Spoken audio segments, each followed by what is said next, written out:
Hi, my name is Kia. Welcome back to my channel. Thank you so much for being here, and I really do appreciate your time. I'm gonna be as briefly as I can, just giving, my advice, sharing my experiences, the things that I have learned on the topic of being desirable, getting men to pick you, to decide that they want to be with you or they have to keep you around, whether it's by marriage or some other means, just strategies or I guess things that I have learned from personal experience and from speaking to other women about ways to really get a man to desire you, to have that sort of effect about yourself, whereas you're not forgotten or men always return to you. Something about you draws men to you and they don't really understand what it is, but they just know that when they're in your presence, they don't want to leave. There's something about you that they just can't find anywhere else. So that's what I'm going to be talking about. I have my laptop here with my little bullet points that I stay on topic. This is something I could really talk about and really just go on and on and on. I don't want to do that in this video. However, before I get into my advice or my tips, I wanted to very briefly say as a disclaimer for any of the young ladies who are watching this video, I want to make sure that I make very clear that nothing I say in this video is going to produce better quality relationships with men. I'm not making any promises in this video to suggest that anything that I say will make men treat you better or be faithful or any of those things, because the reality is if someone is going to be disloyal and cheat or do whatever, they're going to do that regardless of how you behave, regardless of how you act. And I personally think it has been very damaging over the years to tell women that you have to do things to keep a man, and if you're not doing this, the man's going to leave you, he's going to cheat. I am not here to project any of that. Nothing that I'm saying is along the lines of that. I do not personally believe that. So that's number one. Number two, I also wanted to say to any of the women who may be watching this video who are feminists or, have political views that may cause them to look at any of the things that I'm saying as this video as, stereotyping women or forcing women to adhere to gender roles. I am not. This video is specifically for those women who want to do this, who want to project this, who want to use their feminine energy to attract more men to them so that they have more options to pick from. If that is not something you're interested in doing, then this video is not for you. I am not saying that women have to do certain things, that it's better for women to do certain things, and you're not a good woman or you're less of a woman if you don't do these things. I am not saying any of that. I'm specifically talking about tactics and ways to attract traditionally heterosexual normative men of all races actually. So okay, number one, I'm going to be mentioning feminine energy. And what I mean by feminine energy is not just like, the way I see a lot of people mentioning it, where it's kind of vague and it's kind of like, okay, so what are you saying? What are you really saying? What I mean by feminine energy is the way you dress, how you wear your hair, and all the sort of things that you do that will project an image or a feeling about you automatically.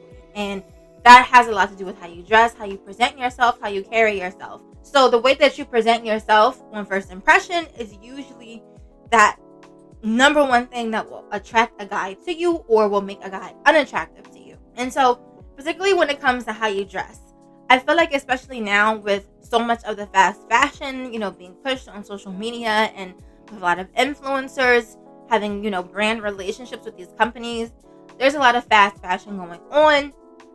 And unfortunately what's happening is the quality of clothing is dropping. And the ways in which people used to need to have their own style to put together a look, that's no longer required. You can literally just go and copy what your favorite influencer is wearing. They will literally have the link, right? The click-through link on the pictures. You can just go buy the whole outfit, right? What I think this causes is a lot of women to start putting on, fashions that don't particularly flatter their figure. And this is because a lot of these fast fashions are made for a particular body type that is usually surgically enhanced.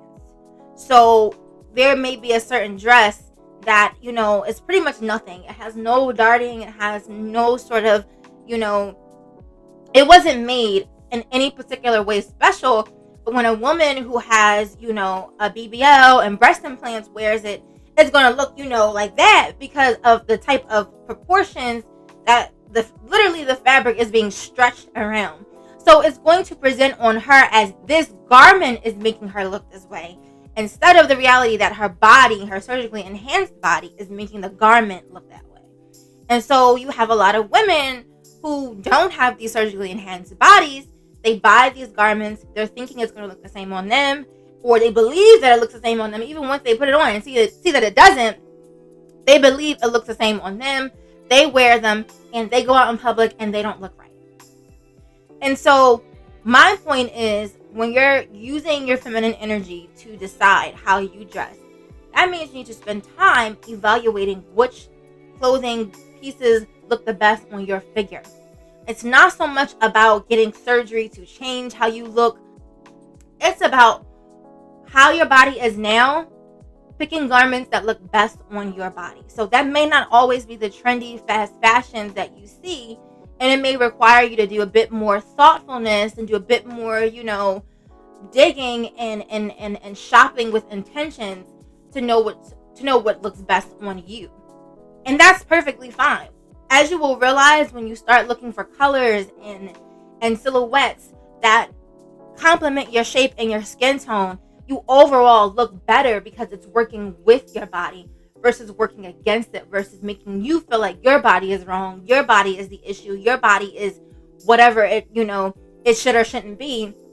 When you start dressing for your figure and your skin tone, you will immediately see a difference in the way that you look, as well as how other people find you attractive.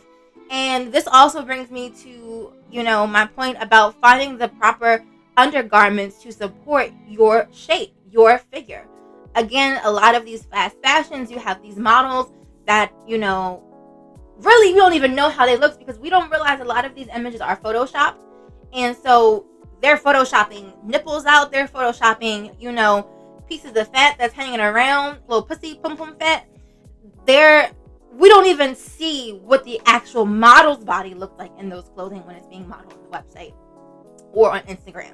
So when we put it on ourselves and we're like, hey, this doesn't look this way, this didn't look like that, this is bulging weird, I say again, dress according to your size, your figure, and your skin tone, as well as invest in a good few bras. I would say at least 4 or 5 that you can switch up.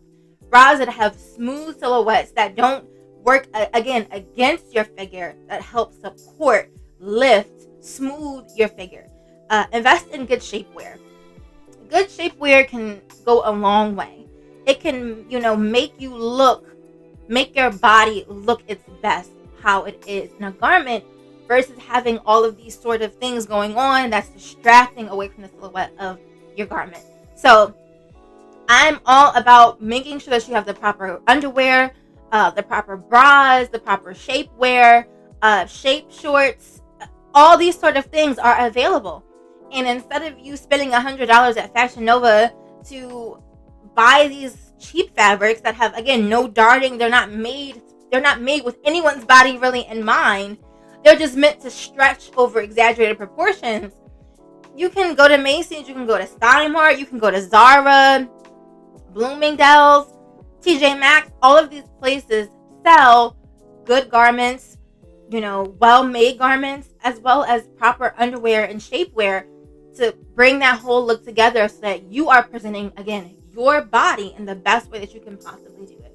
So my next tip, or should I say my next set of tips, is to attain and then employ a traditionally feminine behavior or trait. And what that simply means is you need to be able to do something or share something that makes you stand out from other women. And what I mean is, again, if you are beautiful, you have to understand there's always another woman who is more beautiful than you, or just as beautiful as you. Just like you are most likely more beautiful or just as beautiful than another woman. And when you start talking about those type of men that you want to be husbands and, start settling down with those type of men that, what we would call high value. I don't want to, use that term because it's been run into the ground. But those type of men that you think of that are worth keeping, that are worth attaching yourself to long term, whether it's in marriage or with children, that type of man is not going to be kept based off of your beauty alone. He's just not. Especially if he is highly desirable. If he, has a lot of qualities that a lot of women are wanting, you have to compete with those women who are wanting him. And so a lot of times it's simply little things that a lot of women kind of downplay nowadays, especially with feminism being really popular within my generation and the generation after mine.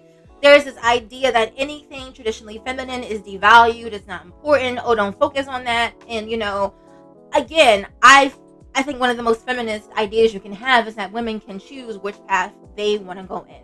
Women can choose what's important to them. So if a non-traditional lifestyle is important to you, that's perfectly fine. But if having a traditional lifestyle is important to you, that should be just as fine, just as valid, just as acceptable. And so you will find that when you're dating a guy and you do or you share one of these feminine traits with him, that's going to surprise him or shock him. So what am I talking about? So one of the things that I do very well is nurturing and restoring comfortability. And what I mean is I'm good with my hands. And I'm not even talking about in a strictly sexual manner. What I'm talking about is I know how to give a body massage, a full body massage. I know how to massage feet. I know how to wash hair. The same skincare routine that I would use on myself, I use it on my husband. I will give my husband a facial. I will do things with my hands, employing physical touch to soothe him, to bring him peace, to physically restore his body. And so that was one of the things that I did very early on in our relationship that I think stood out to him, that made him like, oh, this, she know how to do this. So I'm talking about popping pimples. I'm talking about taking tweezers and pulling, ingrown hairs out, knowing how to restore his skin or make him feel better is something that is, considered traditionally feminine. It's considered nurturing to be able to do that. So if you're not with that, if, you're not good with your hands and all that, you don't want to be popping pimples and all that, I get that. That's fine. But you can maybe, do something like cooking. For a lot of men, outside of what we would consider the more sexist motivations for them wanting or desiring that, it has to do with having someone take care of you, having someone be in service to you, having someone make you feel like, wow, you took the time to prepare this meal for me. Oh my God. That's, even if it's not phenomenal, the act of using your hands and taking time to cook something and then present it to him will be attractive. Another sort of thing you could do in the beginning stages is, helping him organize and facilitate his life. A lot of women, again, I think really devalue what the value of this sort of skill is. And when I say facilitate organization, I mean helping him wash his clothes, presenting a better way for him to live in his apartment, helping him remember certain things, being thoughtful, basically facilitating organization in general. A lot of men are just making it, especially if they're bachelors and they make a lot of money, they're very busy. They can always pay someone to do all of this, of course, but if you present this as something that you do naturally, that you do well, that you do, they will look at that as an even trade, especially when you're talking about situations where you're desiring a hypergamous relationship. And he's like, okay, well, I make money, I can pay all the bills, and I can provide whatever she wants, and she does this, and this for me, and that motivates me to continue to provide for her.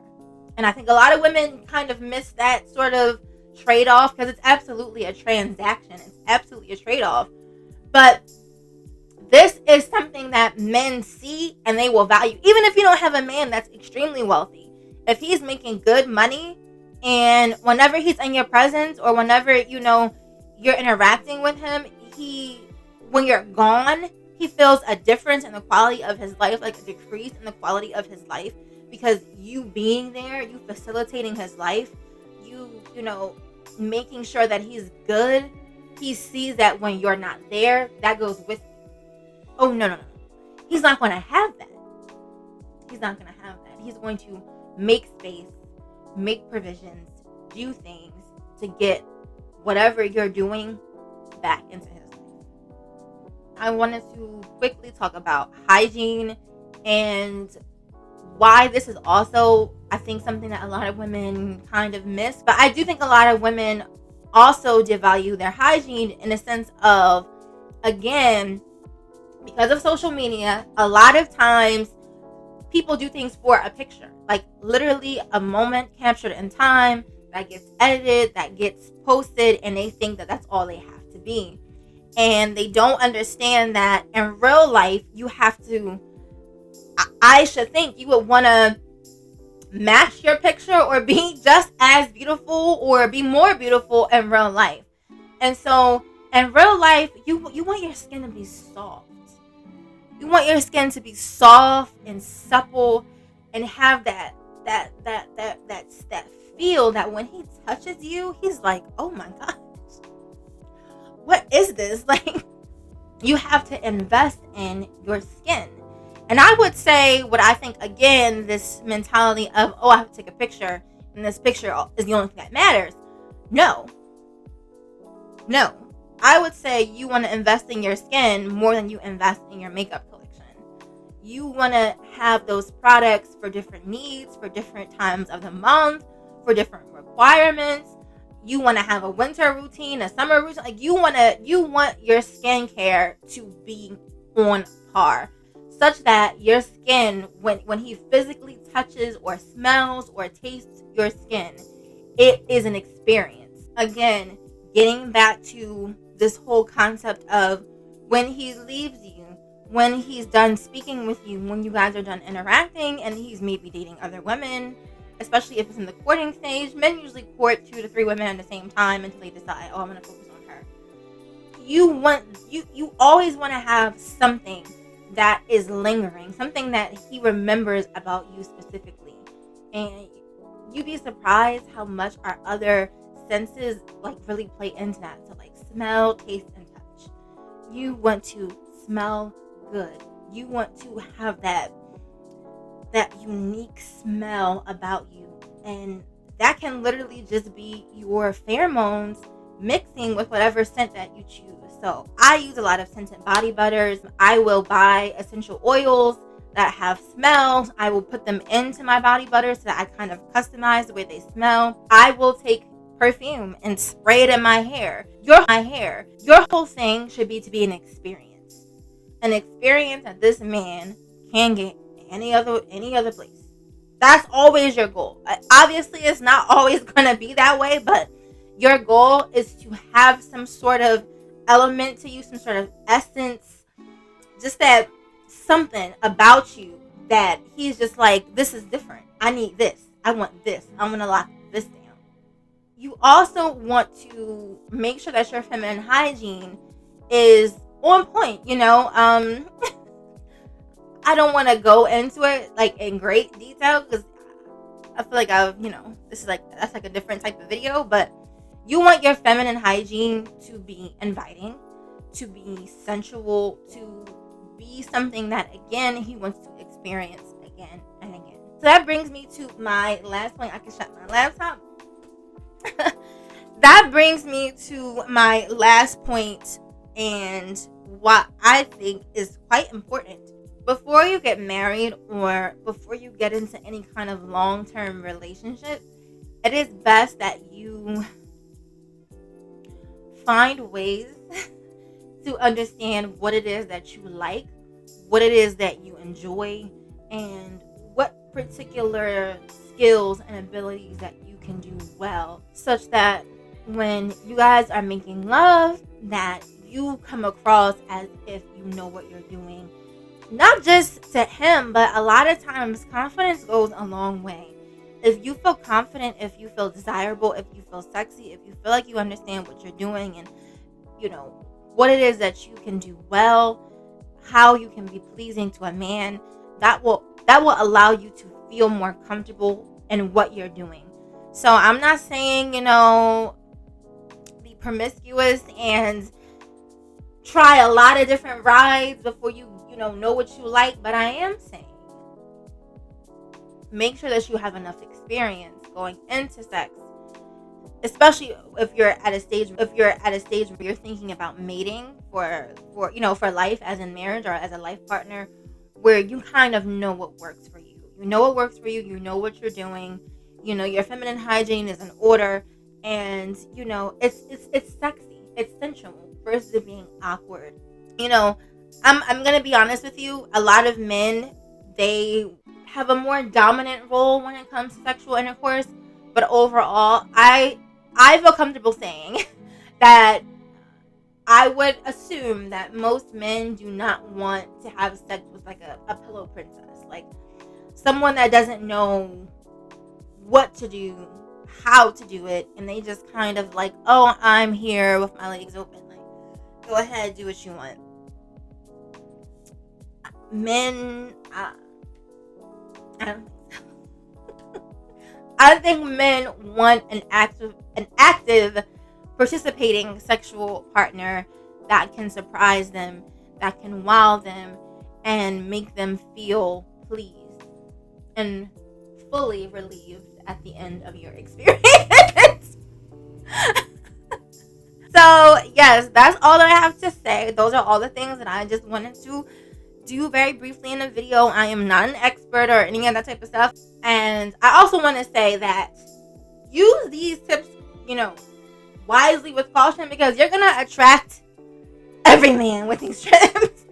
You're going to attract all types of men, and it is still up to you as a young lady to decide which men you want to entertain. Use discernment, be choosy, be careful. Make sure that you're only using these tactics on a man that is worthy of this. Don't get into a relationship with a guy and within 2 weeks you're washing his clothes. Like, no, that is not what I'm saying. What I am saying is use these tactics on a man that you are already, in the process of dating. You've already vetted him and you feel as though he is the one. You want to snatch him up. This is a way that you can do it. Okay? All right. Well, thank you so much for watching. Take care.